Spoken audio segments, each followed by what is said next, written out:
Assalamualaikum warahmatullahi wabarakatuh. Perkenalkan, saya Ibu Dwi Aryani, peserta CKB Angkatan 6 Kota Magelang. Di sini saya akan memaparkan materi koneksi antar materi, kesimpulan dan refleksi modul 1.1. Pendidikan merupakan tempat persemaian benih-benih kebudayaan dalam masyarakat. Oleh karena itu, pendidikan di Indonesia tidak hanya sekedar memberikan pengetahuan atau pengajaran yang bersifat materialistis, intelektualitas, namun memperhatikan soal pendidikan kebudayaan. Kebudayaan terbentuk melalui perilaku manusia dalam jangka waktu yang lama. Pendidikan karakter perlu diinternalisasikan kepada murid agar melekat dalam diri murid.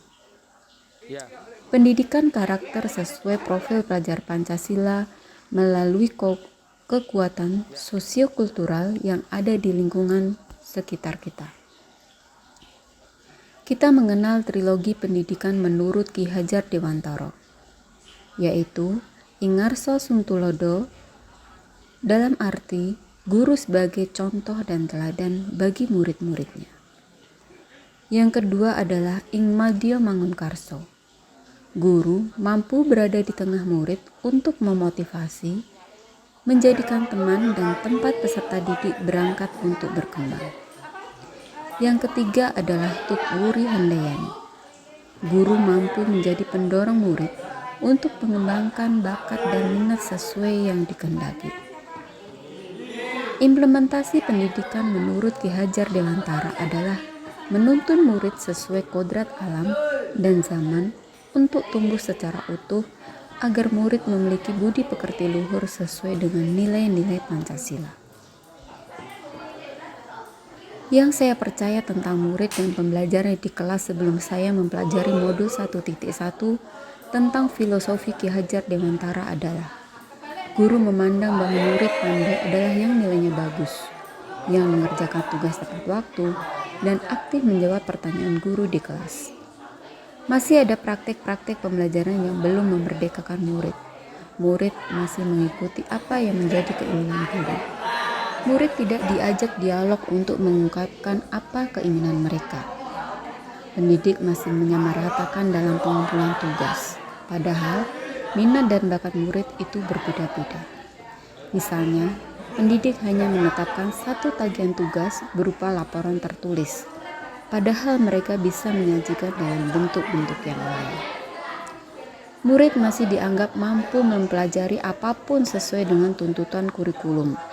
Murid dianggap nyaman belajar sesuai dengan satu skenario yang dibuat oleh guru tanpa memperhatikan perbedaan antara murid satu dengan yang lain. Murid selalu mengikuti keinginan guru mulai dari perencanaan sampai akhir pembelajaran. Murid tidak dilibatkan dalam menyusun perencanaan pembelajaran untuk mengembangkan diri sesuai dengan bakat dan minatnya. Murid juga mengikuti perintah guru untuk menyelesaikan tugas-tugas sesuai keinginan guru. Guru masih cenderung mentransfer ilmu dan sebagai satu-satunya sumber belajar. Guru cenderung melakukan pembelajaran dengan ceramah karena ingin menuntaskan materi. Guru dan murid tidak melakukan refleksi di akhir setiap lingkup materi. Pembelajaran berjalan tanpa memperhatikan nilai-nilai karakter untuk dibangun dan ditumbuhkan dalam perkembangan murid, karena tuntutan materi yang harus segera diselesaikan. Yang berubah dari pemikiran atau perilaku saya setelah mempelajari modul ini, pandangan saya terhadap murid memiliki kodratnya sendiri-sendiri. Tugas seorang pendidik bagaimana menuntun murid untuk tumbuh secara utuh sesuai dengan kodrat yang dimiliki. Ibarat murid sebagai padi, maka dia tidak bisa tumbuh seperti pohon jagung. Tugas guru hanya membuat pohon padi ini tumbuh dengan bagus dengan disokong dengan lingkungan yang bagus. Kita sebagai pendidik perlu menjadi penyokong tumbuh benih-benih yang memang sudah sesuai kodratnya. Ibarat benih yang sudah berkualitas, namun jika tidak didukung dengan lingkungan yang bagus, maka bisa saja benih itu tidak tumbuh dengan baik. Anak-anak memiliki kekuatan kodratnya sendiri-sendiri.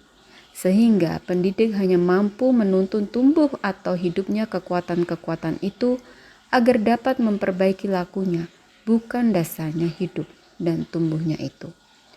Oleh karena itu, pendidik perlu menyiapkan lingkungan yang baik untuk murid supaya tumbuh maksimal.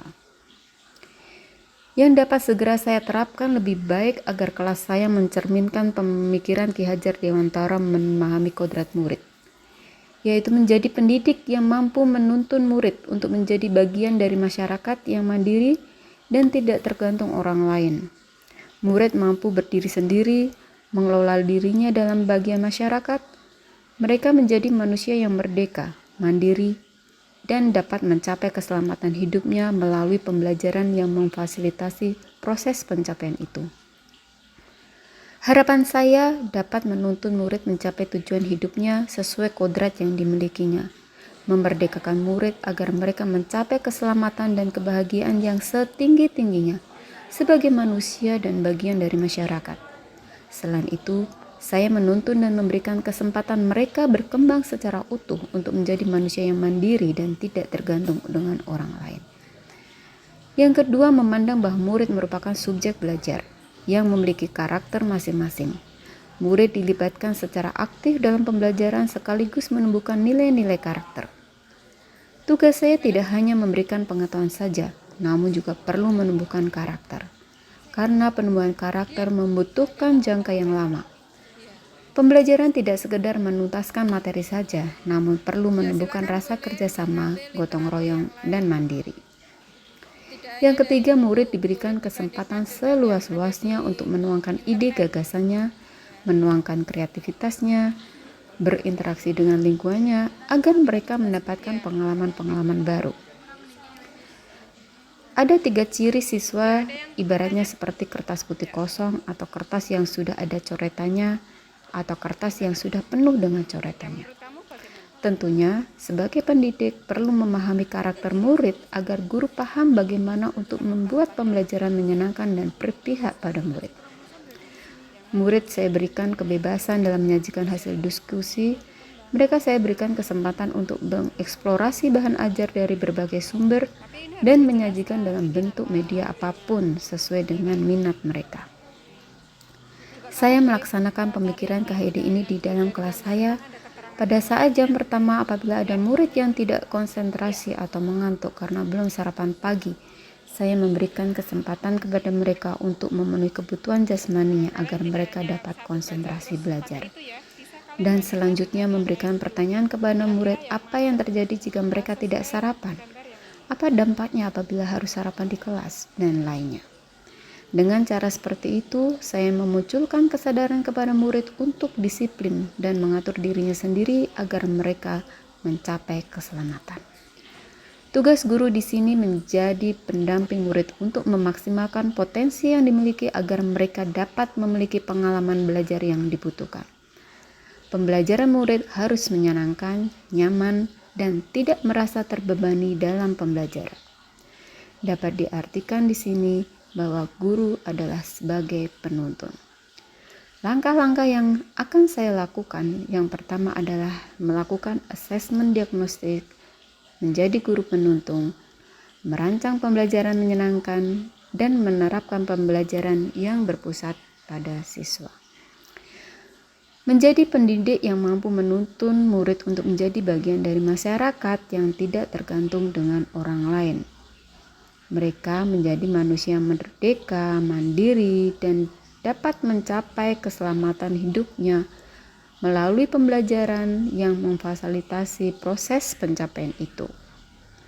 Harapan untuk pendidik dapat menuntun murid mencapai tujuan hidupnya sesuai kodrat yang dimilikinya. Kegiatan, materi, manfaat yang saya harapkan ada dalam modul ini adalah saling memaparkan. Bagaimana kita menerapkan pemikiran Ki Hajar Dewantara. Demikian materi yang bisa saya paparkan tentang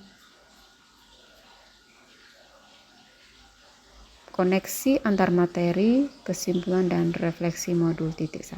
Terima kasih atas perhatiannya. Wassalamualaikum warahmatullahi wabarakatuh.